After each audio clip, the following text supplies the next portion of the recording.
10 miles, the distance to justice. 10 miles. That's how far this man had to walk for justice.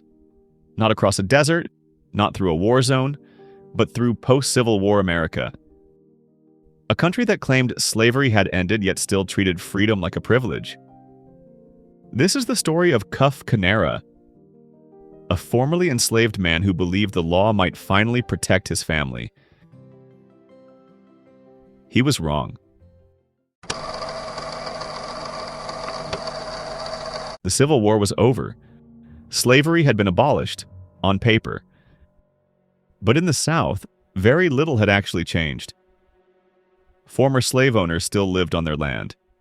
Formerly enslaved people still lived nearby, poor, vulnerable, and watched. White supremacy didn't disappear. It simply stopped being written into law and started being enforced with violence. Cuff Canara was one of those newly freed men. He had a wife, he had a family, and despite everything, he had hope. But that hope began to collapse inside his own home. Cuff's former master continued to exert power long after slavery ended. Not with chains, but with terror. Again and again, the man raped Cuff's wife. There was no protection, no local authority willing to intervene, no neighbors who would testify. In the eyes of many white Southerners, a black woman's body still didn't belong to her. It belonged to whoever claimed power over it. Cuff knew that confronting his former enslaver directly would mean death. So he did something extraordinary. He decided to trust the law.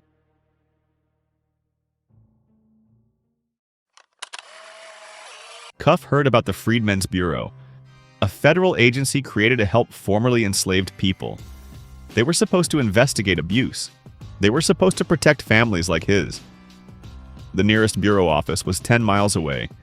10 miles doesn't sound like much today. But for a black man in the Reconstruction South, walking 10 miles meant walking past people who hated you. Past men with guns. Past dogs trained to hunt human beings. Still, Cuff walked. Each step was a gamble, but staying silent was worse. Word spread quickly. White men began to pursue him. They were armed. They were angry. They brought dogs. The same dogs once used to hunt escaped slaves. Cuff ran. Shots were fired. Dogs lunged. And in that moment, cornered, terrified, fighting for his life, Cuff killed 3 of the dogs. He kept running, bleeding, exhausted, still determined, against all odds. He made it to the bureau.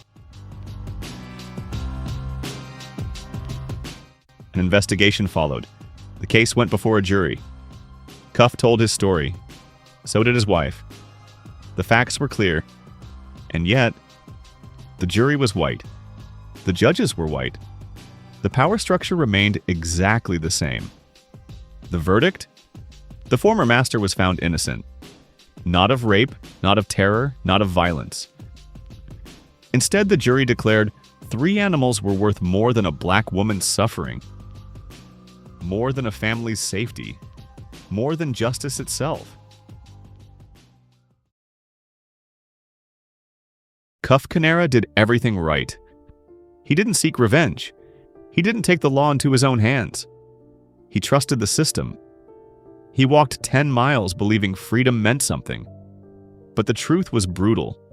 Slavery had ended. White supremacy had not. The law existed, but only for some. Justice was promised, but rarely delivered. 10 miles didn't separate Cuff from justice. It revealed the distance between what America claimed to be and what it actually was.